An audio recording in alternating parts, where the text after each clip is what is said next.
Hello and welcome to the Evercore ISI Expert Access Meeting with Kimberlite Oilfield International Research.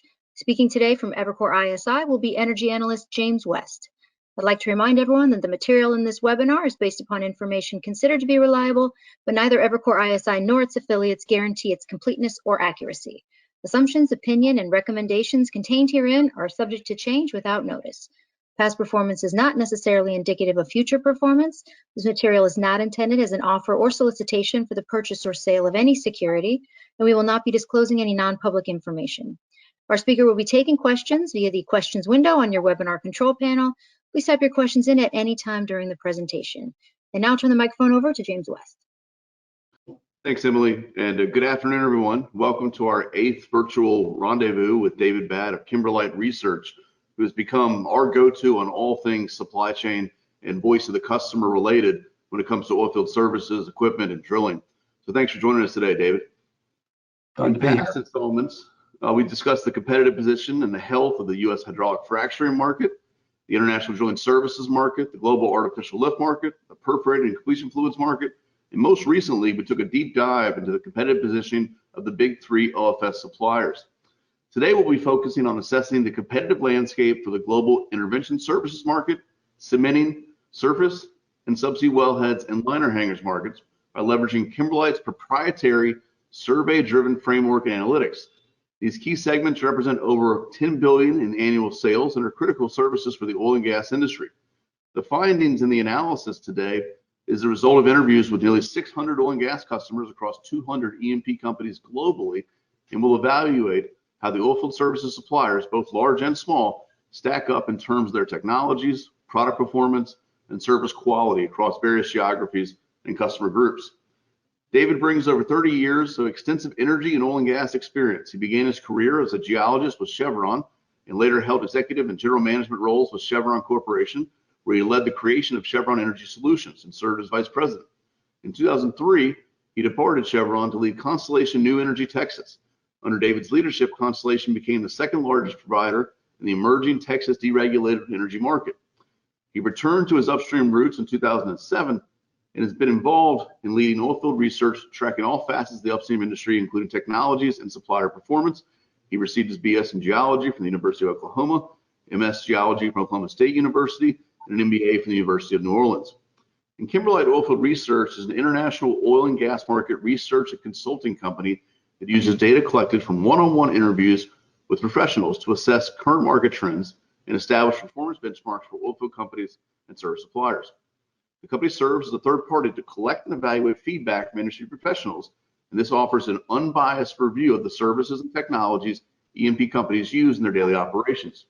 And Kimberlite uniquely provides anonymity to all participants, allowing them to provide candid feedback on issues most important to them. The company produces reports and analysis on market share, supplier performance, regional reports, and product line reports, and other specialty services that are used by E&P companies, oilfield service providers, and the financial community. So David, thanks again for joining me today. James, glad to be here with you. Well, before we get into the questions, are there any opening remarks you'd like to make, or perhaps a quick overview of how Kimberlite conducts its market research? We're especially curious to hear about all the effort that went into these reports. Sure, I'd be glad to do that. Each year, as you know, and many folks that are listening know, that we invest about 20,000 hours qualifying and scheduling interviews with customers worldwide, resulting in about 2,500 to 3,000 personal interviews each year with qualified respondents. Today's findings, as you mentioned, are based on interviews with about 600 customers worldwide. Our research can be filtered and can be segmented regionally by region, like North America land, international land, and offshore. It covers over 70 product lines in the oil field, from drilling, services, completion, production, subsea, and formation evaluation. Today, we'll be covering interviews that we've conducted most recently with production engineers and production managers dealing with the challenges of intervention and restoring the productivity of wells, using E-line, slickline conveyance and tools, coiled tubing conveyance and tools, tractors, and acid stimulation, as well as interviews that we conducted with drilling engineers and managers for cementing services and liner hangers, surface wellheads, and subsea wellheads.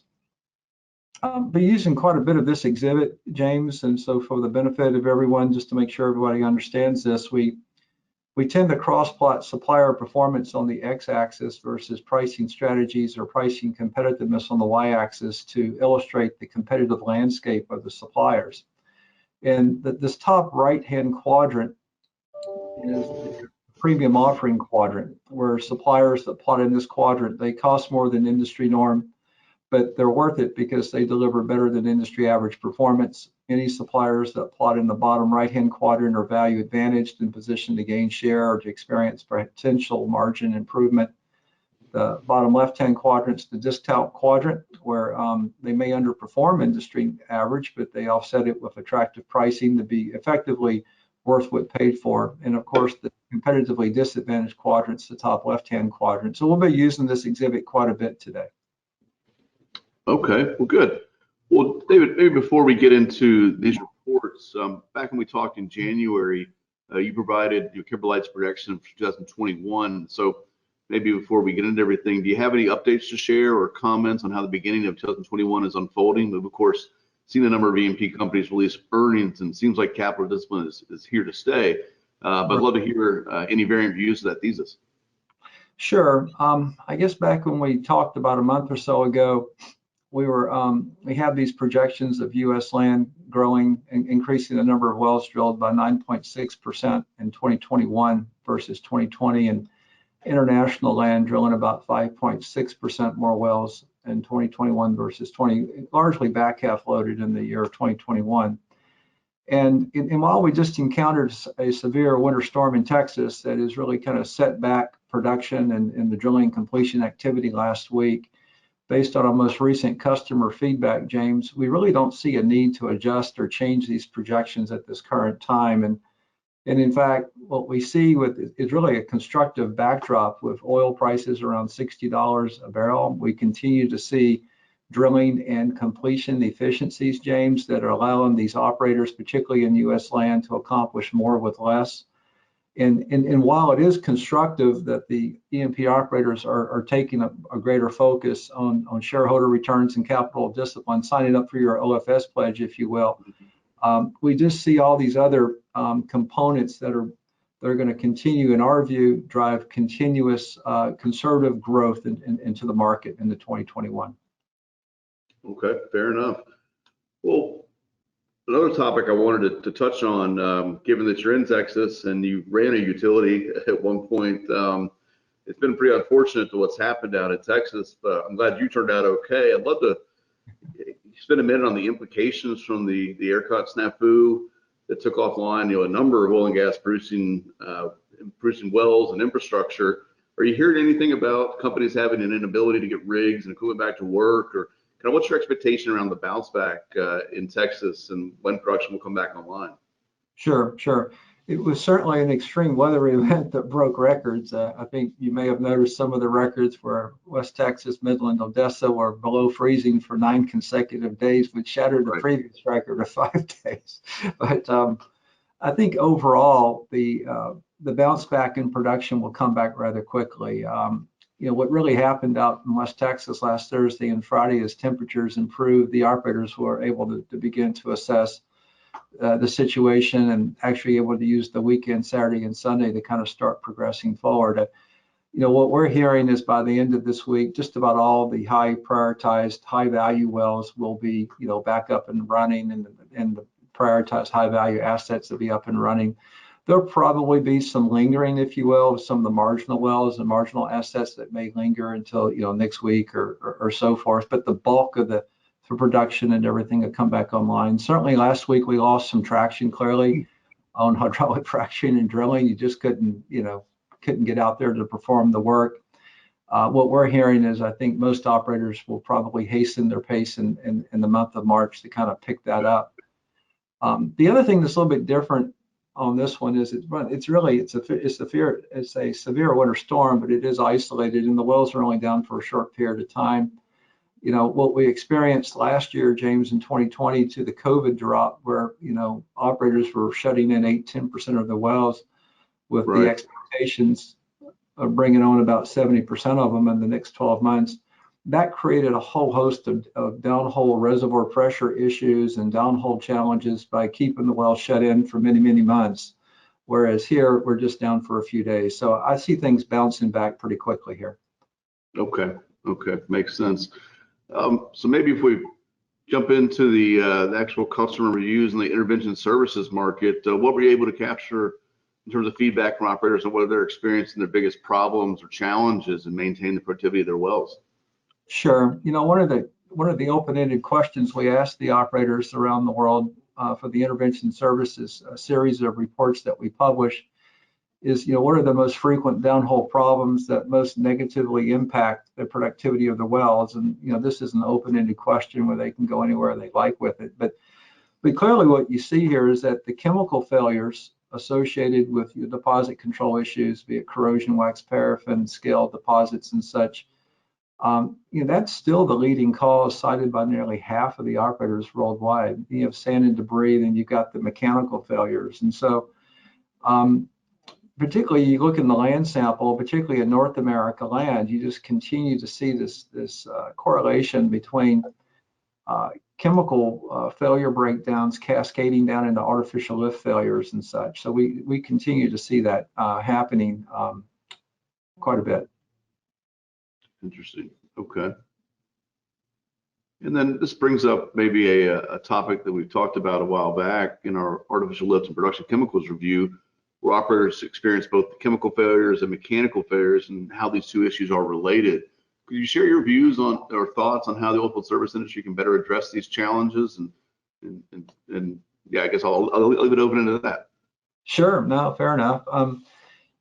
We look at these interrelationships between the chemical failures and the mechanical failures. We'll break it down by various basins and geographic regions. And yes, to your point, I guess it was sometime last year, we talked about this business model where, any oilfield service company that can help solve both the chemical and the mechanical challenges in an integrated fashion, leveraging all the data analytics, will certainly have a competitive edge in being able to not only monitor, but also to predict, future operability of the wells, of how to optimize the productivity of the wells. And so we still believe that, any oilfield service company that can provide this integrated approach will certainly have a leg up, because the production space is still rather fragmented with just a lot of one-off suppliers that just provide a small portion of this, really forcing the oil companies, the oil and gas operators, to have to go cobble together this integrated solution on their own.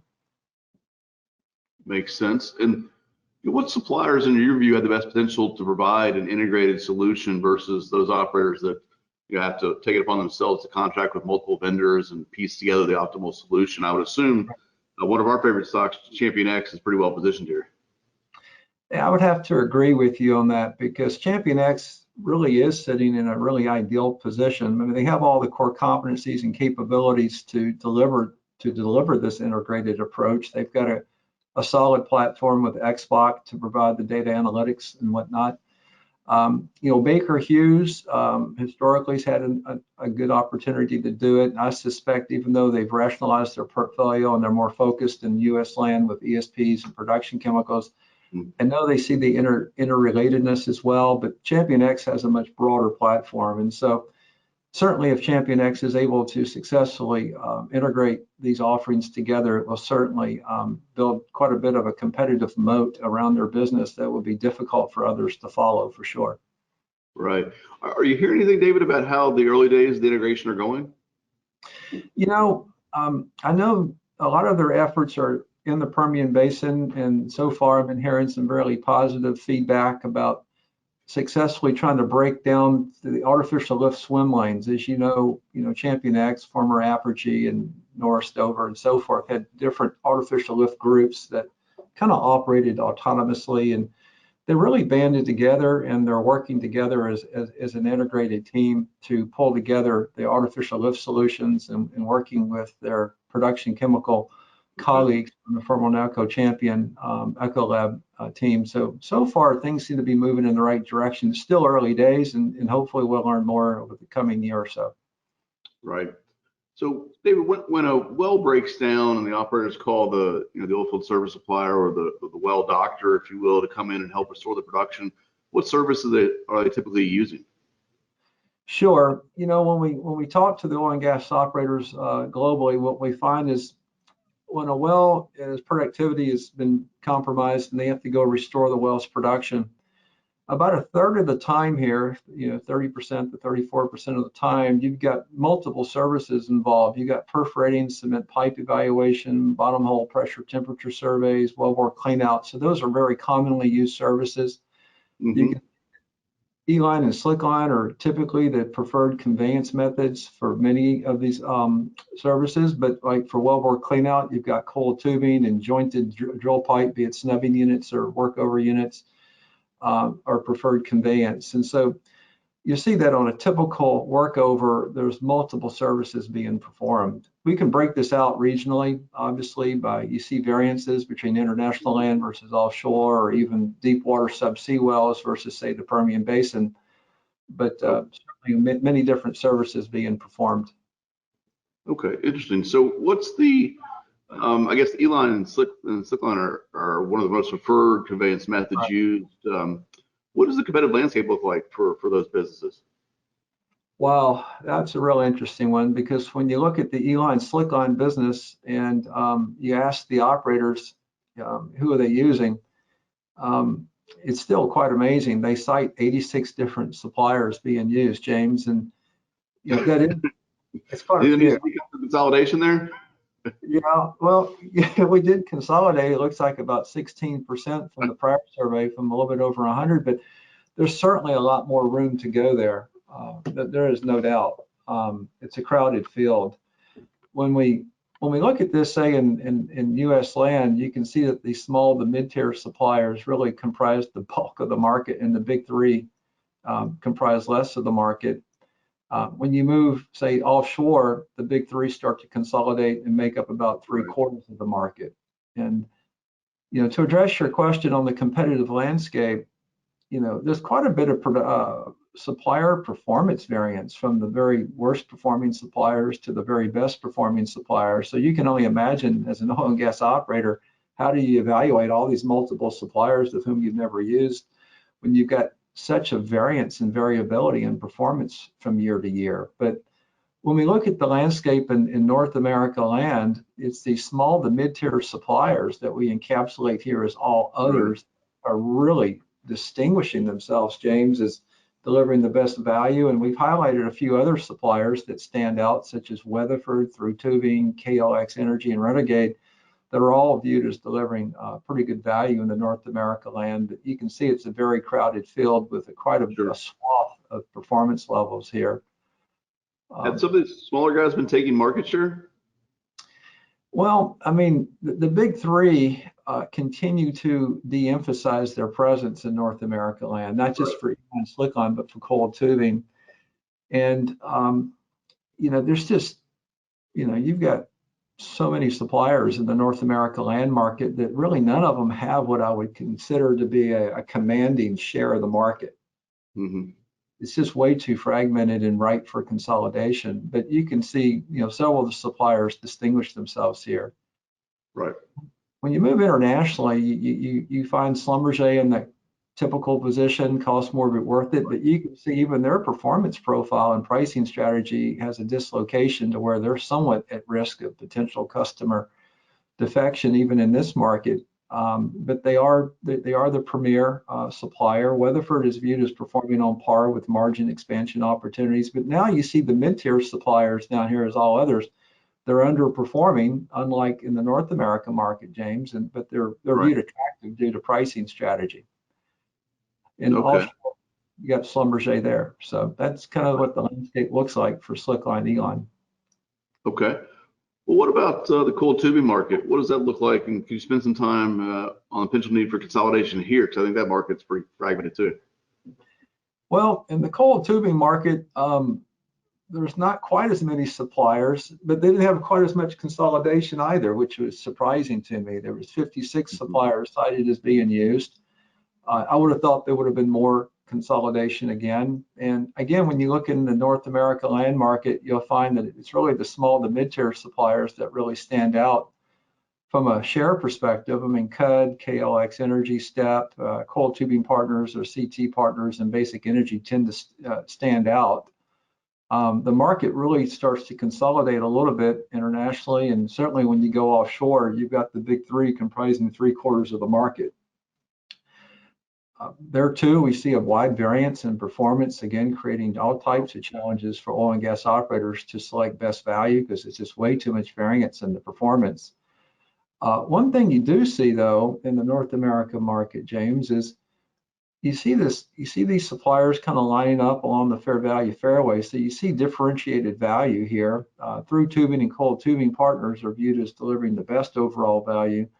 Halliburton's presence in the market, James, is really quite limited to very specific types of applications, but where they are being used, the customers see value, and Halliburton's doing a good job of identifying in those rare and few instances where they are able to go out there and compete favorably. But the small to mid-tier suppliers are really dominating the North America land market. Internationally, this is a troubling profile. I think, we've talked about this one before, James, where you see through the eyes of the customer, they don't see very much material variability in overall aggregate performance. And all these suppliers plot very similar spatial positioning on the x-axis, lending to more of a commoditized market with the biggest variance in pricing strategy here, right? Right.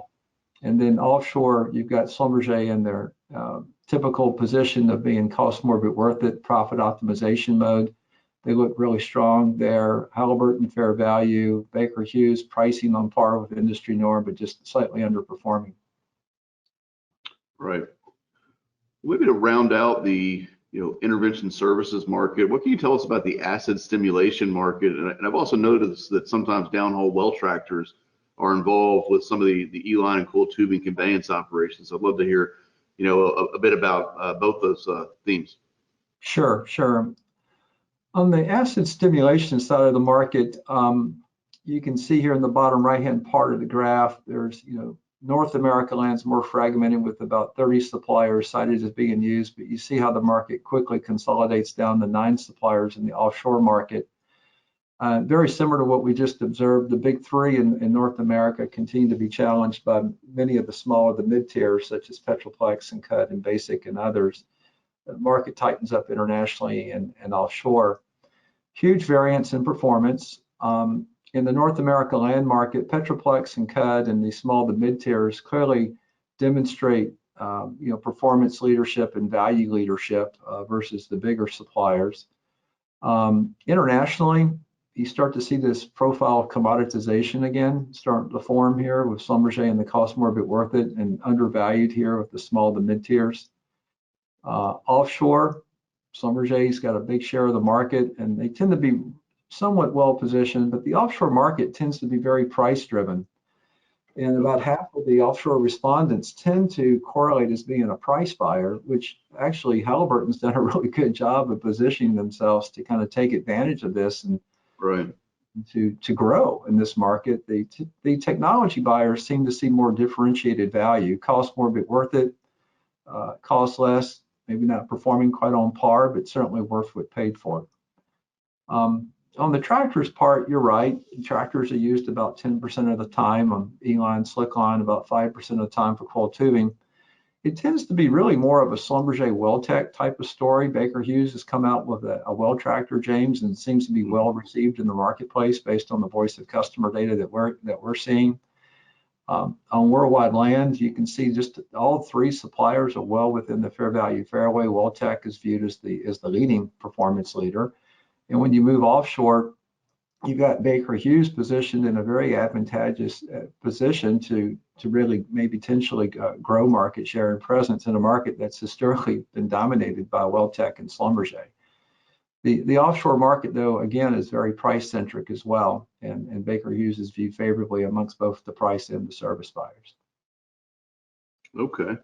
Well, why don't we turn our focus to the cementing services market? I think most people think about cementing in North America. They think about Halliburton.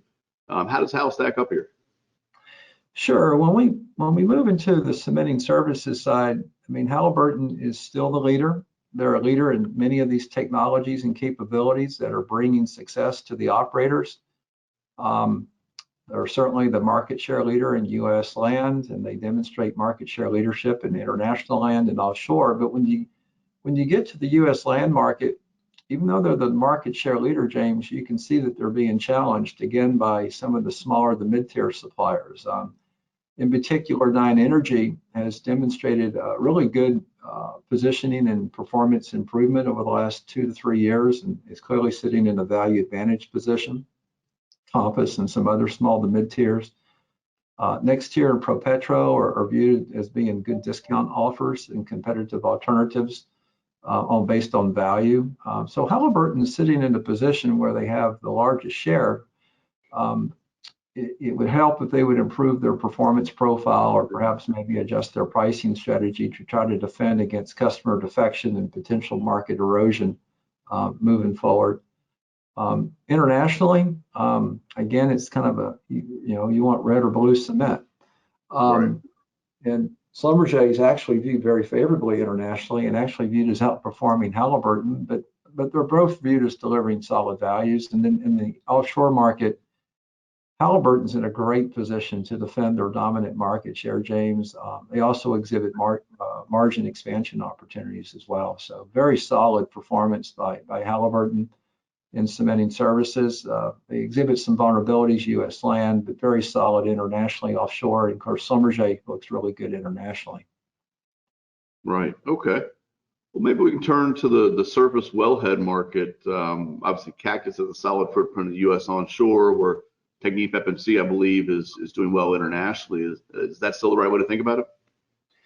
Sure. And I probably, if you don't mind, I probably should have touched on cementing tools real quick, because I think, well, it's just, I think the Innovex Rubicon deal is still pending. And you've got Halliburton also in someone in a vulnerable position, just like they were for cementing services. Weatherford's delivering on par value with industry pricing and such. When you move in Canada, Weatherford and Import Tool tend to dominate. Certainly opportunities for margin expansion for both suppliers in the Canadian market. International land, Weatherford really looks well positioned to defend their position and for margin expansion opportunities. So that looks really good for Weatherford. Schlumberger is in their quintessential, optimal position for profit optimization. And offshore, again, the one thing I like about the offshore market, if you delve into the Gulf of Mexico market, you probably heard of the company Blackhawk. I think they're owned by Frank International right now, but they've consistently been able to position themselves up here as a cost more but worth it supplier. Weatherford, again, well positioned as well, and exhibits margin expansion opportunities. And then if I were to transition into where I think you wanted to go on surface wellheads as well, but great. Cactus continues to be the leader in the U.S. land market. They just dominate the market with market share. They dominate the market in terms of performance and customer loyalty as measured by the Net Promoter Score, as you'll see here in a moment. In Canada, it's really StreamFlow. They've been in business for over 50 years and still have a dominant presence up in Canada. Internationally, Schlumberger still quite dominant, followed by TechnipFMC, and offshore, you've got both TechnipFMC and Schlumberger. In the U.S. land market for surface wellheads, there is a changing landscape that's taking place. Baker Hughes sold their assets to Pelican Energy, and now it's called Vault, right? You've got Cactus that's been consistently down here in a value advantage position, and certainly poised to defend their position, James, as well as to experience margin expansion opportunities as the market continues to improve in the second half of 2021. So that's encouraging for Cactus. Downing's really viewed more of a discount provider. I think the Weir transaction is still pending with Caterpillar. When we move into Canada, we talked about how StreamFlow rather dominates the market. Unfortunately, the Canadian market's largely price driven, but fortunately for StreamFlow, amongst these price sensitive customers, they really are viewed as that premium supplier in the market. So that's good for StreamFlow. International land, Schlumberger Cameron, very dominant. Technip FMC and Baker Hughes really need to demonstrate some improvement in performance to get their pricing strategies in alignment with their performance profiles. And offshore, Technip FMC is well positioned along with Baker Hughes, and both exhibit opportunities for margin expansion opportunities. On the subsea side, we still see Drillquip very competitively positioned in both the Gulf of Mexico and international offshores, delivering some of the better values. Schlumberger has been picking up some project-driven business in the international market, and Baker Hughes tends to look a little bit more attractive in the Gulf of Mexico than they do internationally on a performance basis. And Technip FMC is really good at providing pricing leadership for the market, and certainly some opportunities to continue to demonstrate continued performance improvement as well. You think that FMC can move over to the right after that, now the spin's done? I think so. You know, FMC, Technip FMC, FMC Technologies, and they're such a leader in subsea equipment and in the offshore markets. I really think that they're going to continue to improve their operational excellence and execution. I think I didn't touch on it earlier, but when you get to subsea well intervention, they really can't offer really much for the downhole wellbore. So strategically, I think there's an opportunity for them to really maybe partner up with like a Halliburton strategically, who doesn't really have all the subsea expertise that TechnipFMC does. So I'm not sure how the market would respond to such a strategic alignment. You know more about that than I would, but certainly in terms of their skill sets and capabilities, that would line up really, really nicely. Right. Well, maybe to wrap things up here, can we talk about the liner hangers market? I think traditionally Baker Hughes is the market leader, but I think Halliburton's been gaining some momentum. Oh yeah, that's a great story for Halliburton. Well, first of all, the expandables still make up about 21% of the market. Baker Hughes is still the market share leader in just about everywhere you go, U.S. land or not in Canada. You've got Weatherford and Import Tool, but international land and offshore. When you look in the North America land market, you see something that's really quite nice. The E&P operators are actually able to see differentiated value. You know, Baker Hughes costs more, but worth it. Weatherford clearly positioned as a discount alternative, even though they don't perform quite on par with industry norm. Their pricing strategy is well aligned with their performance profile. Halliburton has been very consistently positioning themselves for continued growth, and you can see that they're positioned nicely in the North America land market to continue to pick up market share.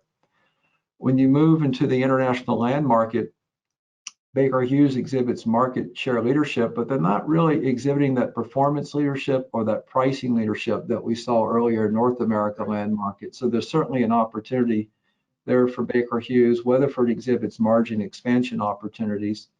And when you move offshore, this is where you really see the expandable liner hanger offering from Halliburton really begin to demonstrate its differentiated performance and value. Right. This is an area where Baker Hughes would have typically been occupying the space, and you can see that Halliburton has kind of nudged their way into their backyard here. And so I can only imagine that it'd be interesting to watch how this plays out over the next year or two as Baker Hughes continues to improve to defend their space. But Halliburton seems to put a pretty solid stake in the ground. And so kudos to Halliburton on that one. Again, Weatherford exhibits some opportunity for margin expansion opportunities as well. Right. So in closing, what are the key trends we should be watching for 2021? Well, you know, we talked about digital remote operations and the ESG, James, and I think that will continue to take center stage. But we are starting to see some growing market niches, if you will, around integrity management, monitoring, emissions monitoring, and digital solutions around in this space. You may have been picking up yourself. Companies like Oceaneering are winning more awards with their integrity management and digital solutions business. Even Technip FMC has some really interesting surface technologies that would be interesting to follow in the next year or so as they continue to expand out those portfolios. Baker Hughes, Shell, and C3 AI and Microsoft recently announced their open platform for integrity management and maintenance services. So I really see this area of integrity management and maintenance and monitoring to continue to grow, particularly in the current regulatory environment. I think it's going to support additional investment in this area. So that's an area that certainly captured our attention. Right. Well, David, we always appreciate having you on. These are always great sessions. They're growing in popularity amongst our clients. So what can we expect to learn more from Kimberlite later on this year? Sure. We're currently talking to operators and should have updates in April on the subsea life of field services and ROV services that have provided good coverage for Technip FMC and Oceaneering and others. We'll have updates in April on pipeline integrity management and inspection technologies, as well as seismic data processing. And then this summer, we'll update the hydraulic fracturing reports, drilling services, artificial lift and production chemicals. So we'll continue to track the voice of the customer, the voice of the operator, and continue to trend the market. And so hopefully lots of good feedback to come this year. Great. Well, David, always a pleasure to have you. Look forward to the next one. And thanks for joining us today. Thank you, James. You have a great week. All right. You too. Take care. Bye now.